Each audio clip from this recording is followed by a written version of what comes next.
Hello everyone, my name is Shweta Goyal. My qualifications are BCom and CS.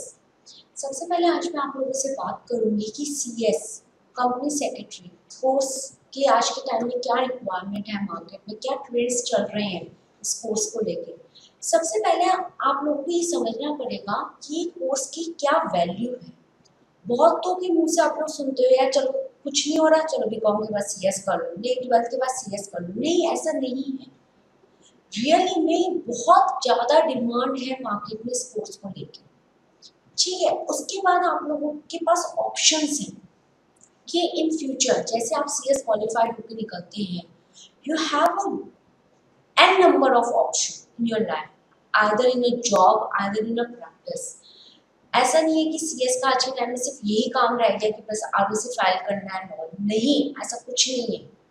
बहुत सारे काम है market में और एक एक चीज़ में आप लोग एक्सपर्ट बन सकते हैं। सो उस चीज़ के लिए आपको अभी से, जब आप फाउंडेशन में आते हैं, आपको तभी फोकस करना पड़ेगा कि आप लोगों को आगे चल के किस तरीके से मार्केट में आना है। ओके, सो CS के पास बहुत सारी अपॉर्चुनिटीज़ हैं। ऐसा माइंड में ये चीज़ सेट आप लोग बिल्कुल भी मत कीजिए कि हाँ बस हमें कोर्स में आना है। नहीं, just do with your hard work. Really में आप बिलीव नहीं करेंगे, बहुत अपॉर्चुनिटीज है मार्केट में as per CS। Okay, CS foundation में आपके 4 पेपर होंगे। चारों पेपर का पैटर्न सेम रहेगा, that is online exam. Second is multiple choice question. Third is आपको पॉजिटिव मार्क्स मिलेंगे, दैट इज 1 मार्क मिलेगा अगर आपका आंसर सही होता है तो। अगर आपका आंसर गलत होता है तो आपके मार्क्स नहीं कटेंगे, नेगेटिव मार्किंग नहीं है। आपका एक पैटर्न है फाउंडेशन में, चारों पेपर में सेम है। क्लियर? सो आज हम स्टार्ट करते हैं, that is a paper number 1, business environment and entrepreneurship. सबसे पहले मैं आपको इस पेपर का फॉर्मेट बता देती हूँ कि ये पेपर में कितने पार्ट्स में डिवाइड है। फर्स्ट पार्ट आप लिखिए यहाँ पे, बिजनेस एनवायरनमेंट। ये आपका 30 मार्क्स का रहेगा। मतलब इस पोर्शन में से आपको 30 मार्क्स की प्रिपरेशन करनी है, 30 मार्क्स के क्वेश्चन आएंगे। सेकंड रहेगा आपका बिजनेस लॉ। बिजनेस लॉ ये आपका 40 मार्क्स का है।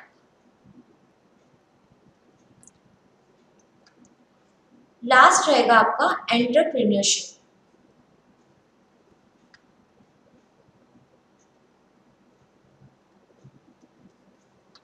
ये आपका 30 मार्क्स का होगा। सो ओवरऑल पेपर आपका हो गया 100 marks. Business environment and entrepreneurship ये आप थोड़ा सा अपने स्कूल लेवल्स पे भी पढ़ चुके हैं।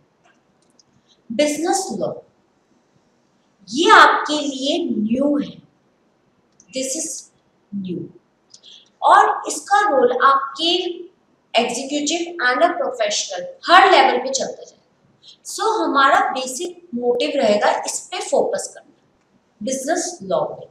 एंड बिजनेस एनवायरनमेंट और एंटरप्रेन्योरशिप जस्ट आपके लिए थोड़ा सा इंट्रोडक्शन पॉइंट ऑफ व्यू पे ही है, जो आप अपने बेसिक स्कूल लेवल पे पढ़ चुके हैं। तो ये आपका प्रॉपर फॉर्मेट, ठीक है, इस पर्टिकुलर पेपर का, पेपर नंबर 1। सो अब मैं आपको थोड़ा सा इंट्रोडक्शन देना चाहती हूँ, that is a business environment, जो हमारे एग्जाम में 30 मार्क्स का आएगा कि बिजनेस एनवायरनमेंट है क्या। देखो, सबसे पहले कोई भी चीज का मीनिंग समझने से पहले हम उस वर्ड को ही समझ लें तो मीनिंग अपने आप समझ में आ जाएगा। जैसे बिजनेस एनवायरनमेंट, बिजनेस मीन्स काम और एनवायरनमेंट मीन्स सराउंडिंग। तो कौन सी हमारी किस तरह से सराउंडिंग्स में बिजनेस हम डेवलप कर सकते हैं, कितनी अच्छी हमारे आसपास, हमें हमारे बिजनेस को डेवलप करने के लिए हमारे आसपास का एनवायरनमेंट होना चाहिए। This is your business environment. अगर आज हम बात करें मीनिंग के पॉइंट ऑफ व्यू पे, बिजनेस एनवायरनमेंट का मीनिंग क्या है, ये आपको आज के टाइम में ऑफर्स देती है, अपॉर्चुनिटीज देती है कि आप एक पोटेंशियल मार्केट डेवलप कर सकें। This is your business environment. Okay, second आज हम बात करते हैं इसी में विजन एंड मिशन, कि अगर आज हमारे सामने कोई मतलब बिजनेस के हमें डेवलप कर रहे हैं तो कुछ तो हमारे माइंड में विजन होगा कि हमें क्या करना है एक्चुअल में और क्या मेरा मिशन है। फॉर एग्जाम्पल, आज आप सीएस फाउंडेशन के लिए एनरोल हुए, अब आपका विजन क्या रहेगा कि सीएस बनना है, और मिशन उस चीज को कैसे मुझे अचीव करना है। ठीक है, this is all a part. जैसे आप बिजनेस एनवायरनमेंट के अंदर बात करें उसमें भी यही रहता है कि आज हमारा बिजनेस का टर्नओवर 100 करोड़ है, तो अब मुझे उसको 1000 करोड़ पे लेके आना है, तो मेरे क्या ऑब्जेक्टिव्स होंगे, मेरे क्या गोल्स होंगे कि मैं उस चीज को अचीव कर सकूं। This is my business environment and this is my vision and mission of a business environment. Next इसमें हमें थोड़ा सा इसमें डिटेल में पढ़ेंगे, that is the types of environment. कितने टाइप्स के एनवायरनमेंट होते हैं, कौन कौन से टाइप्स के एनवायरनमेंट में बिजनेस एक सरवाइव हो सकता है या बिजनेस एक अपने अल्टीमेट गोल्स को अचीव कर सकता है। दो तरह के एनवायरनमेंट रहेंगे इसमें आपके, that is a internal and external. Internal environment आपका रहेगा जो आपकी इंटरनली इफेक्ट होते हैं मार्केट में, जैसे मैन, मनी, मशीन। यहाँ पे आपके सारे नॉर्मल आप मान के चलिए सब एम से होंगे, मैन, मनी, मशीन, मार्केटिंग। कितनी अच्छी आप मार्केटिंग कर सकते हैं जिससे आपके बिजनेस को ग्रोथ मिले। उसके बाद हम सेकेंड पॉइंट पे आएंगे, that is the external environment. External environment कहीं ना कहीं आप इकोनॉमिक्स में थोड़ा सा इसका ब्रीफ डिस्क्रिप्शंस लेके आ चुके हैं, that is the micro and macro environment. Micro environment क्या होता है, मैक्रो एनवायरनमेंट क्या होता है, इस पे आपको एक प्रॉपर एक ब्रीफ डिस्क्रिप्शंस देने पड़ेंगे। सो मैं आपको सिर्फ यहाँ पे एक नेम के साथ लीव करूंगी इस टॉपिक पे, micro and macro environment. Clear? इस तरीके से आपका सबसे पहले हमने क्या पढ़ा, बिजनेस एनवायरनमेंट, कि हमारा बिजनेस को हम कितने अच्छे पोटेंशियल लेवल पे ले जा सकते हैं, उसके लिए मुझे क्या मेरे सराउंडिंग्स चाहिए, क्या मेरे विजन होने चाहिए, क्या मेरे मिशंस होने चाहिए, कितने टाइप्स ऑफ एनवायरनमेंट्स होते हैं कि जिसमें हम हमारे बिजनेस को और डेवलप कर सकते हैं। This is all a business environment. Forms of business organisation, ये भी आप थोड़ा बहुत पढ़ चुके हैं 12th में, दैट इज अ किस तरह के आपके बिजनेस ऑर्गेनाइजेशन बनते हैं। पहला आपका बनता है just like a sole proprietorship, sole proprietorship, HUF, उसके बाद आपका पार्टनरशिप, पार्टनरशिप हो गया। उसके बाद आपका हो गया LLP, that is a limited liability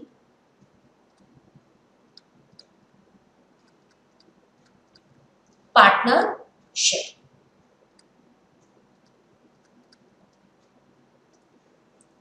company, details में आपको आगे और बताएंगे, बट अभी आप यहाँ पे ब्रीफ इंट्रोडक्शन ले रहे हैं तो उसके लिए आपको बस थोड़ा सा आप समझिए कि बिजनेस एनवायरनमेंट का क्या रोल है।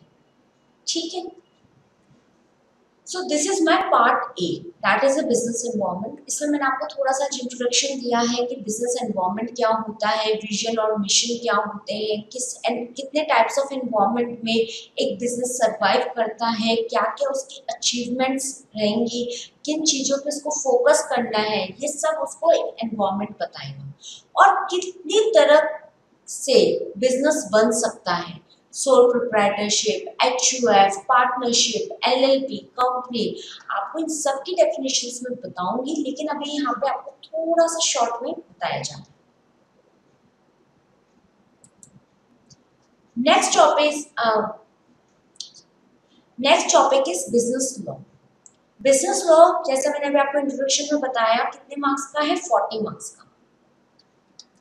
और मैंने आपको ये भी बताया है कि हमें इस पे ज़्यादा फोकस करना रहेगा बिजनेस लॉ। क्यों फोकस करना रहेगा? इसलिए फोकस करना रहेगा क्योंकि ये आपका एग्जीक्यूटिव एंड आगे प्रोफेशनल हर लेवल पे इसका कहीं ना कहीं रोल आता जाए। इसमें हमारे को सबसे पहले पढ़ना है हमें कंपनी लॉ।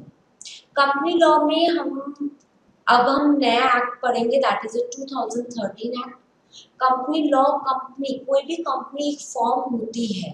आज कोई भी एक जना अपनी कंपनी बनाता है तो उसको क्या क्या रूल्स एंड रेगुलेशन फॉलो करने हैं, एक कंपनी को किस तरीके से फॉर्मेशन होनी है, किस तरीके से कंपनी के अंदर रोल होंगे डायरेक्टर्स की किस तरह से मीटिंग होगी, कितने तरह के डायरेक्टर्स होने चाहिए कंपनी में, सब कुछ आपको कंपनी लॉ में मतलब आपके फाउंडेशन लेवल पे तो थोड़ा सा इंट्रोडक्शन ही रहेगा, बट एग्जीक्यूटिव में फिर डिटेल इंट्रोडक्शन में रहेगा। उसके बाद फाइनल के अंदर आपका प्रोफेशनल लेवल पे ये कंप्लीट लॉ आ जाएगा, कंपनी लॉ।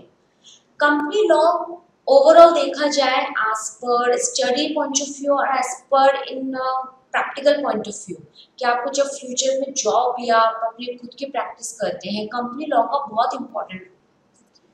सो इस पे आपका स्टार्टिंग से प्रॉपर फोकस होना चाहिए। Second is your Indian partnership act 1932। आपका एक इंडियन पार्टनरशिप बना, एक्ट बना 1932। उसके कुछ रूल्स एंड रेगुलेशन है कि जब दो से ज्यादा जने एक पार्टनरशिप में आते हैं उन पे कौन कौन से कानून लगने चाहिए, तो उसके लिए प्रॉपर एक एक्ट है। उस एक्ट के अकॉर्डिंग हमें उनके रोल्स, उनकी ड्यूटीज, उनकी लायबिलिटीज सब डिफाइन होगी जो जो पार्टनर्स एक पार्टनरशिप फॉर्म करते हैं। Indian contract act 1872। जब एक एग्रीमेंट बनता है दो लोगों के बीच, दैट इज अ कॉन्ट्रैक्ट, ठीक है। उसके लिए भी हमारे पास एक प्रॉपर एक्ट है, that is Indian contract act 1872।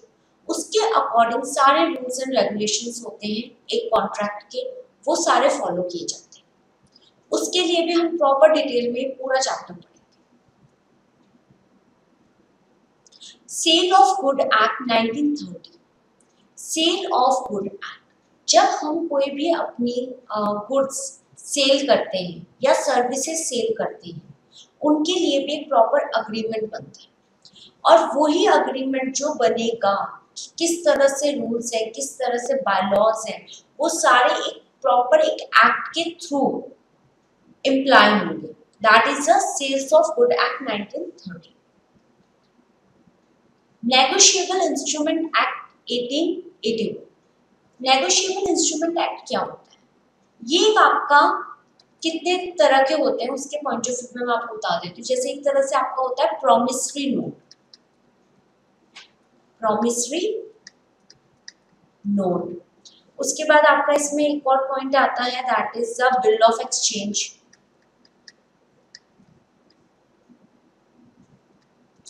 Last is your checks.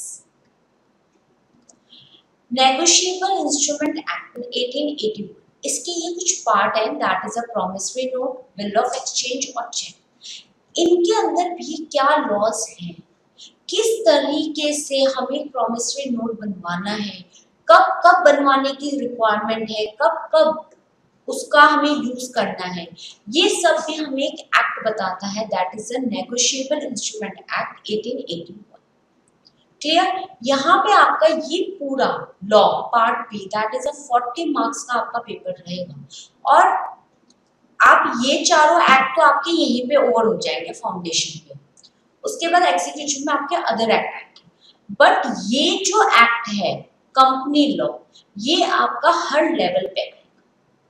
Okay, तो आप लोगों को सबसे ज्यादा फोकस किस पे करने की जरूरत पड़ेगी, इस पे। Clear? Part C, entrepreneurship. Entrepreneurship हमारा 30 मार्क्स का है, ठीक है। इसमें हम सबसे पहले हम मीनिंग समझते हैं कि एंटरप्रेन्योरशिप क्या होता है। ओके, एंटरप्रेन्योरशिप एक तरह का प्रोसेस है मनी को बनाने का, प्रॉफिट को अर्न करने का, अपनी वेल्थ को इंक्रीज करने का। और इस इन सब चीज़ों को अचीव करने के लिए उनको कुछ इनोवेटिव आइडियाज लाने होंगे, अपनी कुछ स्किल्स लाने पड़ेंगी, कुछ रिस्क बियर करना पड़ेगा। ठीक है, this is all your entrepreneurship. अब इसके बाद हमारे पास एक और पॉइंट आता है, दैट इज अ एंटरप्रेन्योर कौन होता है। Entrepreneur a person who start his business by taking a risk। Entrepreneur का मतलब ये होता है।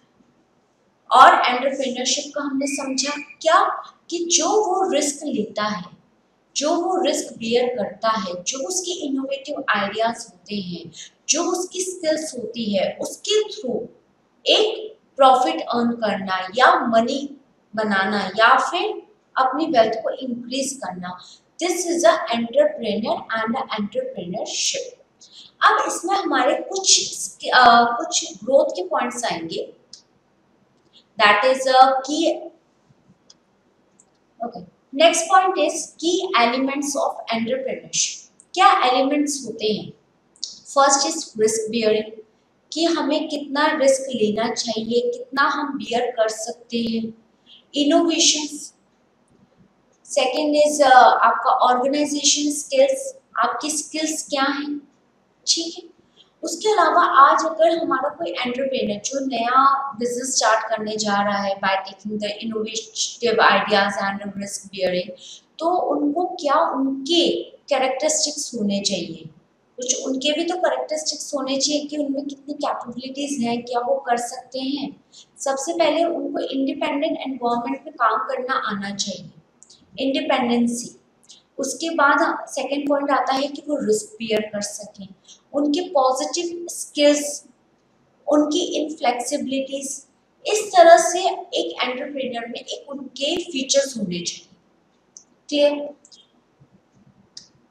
Next point is a growth and challenges of entrepreneurship venture. देखो, आप वेंचर जब स्टार्ट कर रहे हैं तो उनकी हम ग्रोथ के बारे में तो सोच ही रहे हैं, बट कुछ चैलेंजेस भी आएंगे, कोई हमारे टारगेट फिक्स होंगे जिनको हमें अचीव करना है। जस्ट लाइक जो अभी हमने बिजनेस एनवायरनमेंट में मैंने आपको इंट्रोडक्शन दिया था विजन एंड मिशन का, वो भी एंटरप्रेन्योरशिप का भी कहीं ना कहीं पार्ट होता है। ठीक है, ये आज आपका थोड़ा सा बेसिक इंट्रोडक्शन रहा बिजनेस एनवायरनमेंट एंड एंटरप्रेन्योरशिप का। आपको मैंने ये बता दिया आपका एग्जाम का पैटर्न क्या है, आपका एग्जाम में आपका ये सब्जेक्ट किस तरह से डिवाइड हुआ है, कौन सा पोर्शन कितने मार्क्स का है। ठीक है, तो आप लोगों को अब इस हिसाब से इसको स्टडीज स्टार्ट करनी पड़ेगी इसकी। जिस तरह से आपको बेसिक मेन आपको वहाँ पे ज़्यादा फोकस करना है, that is a business law. Okay, तो आपका यहाँ पे ये ओवरऑल खत्म होता है introduction. Thank you for watching. Thank you for watching this video. For more videos, please subscribe our YouTube channel. Thank you.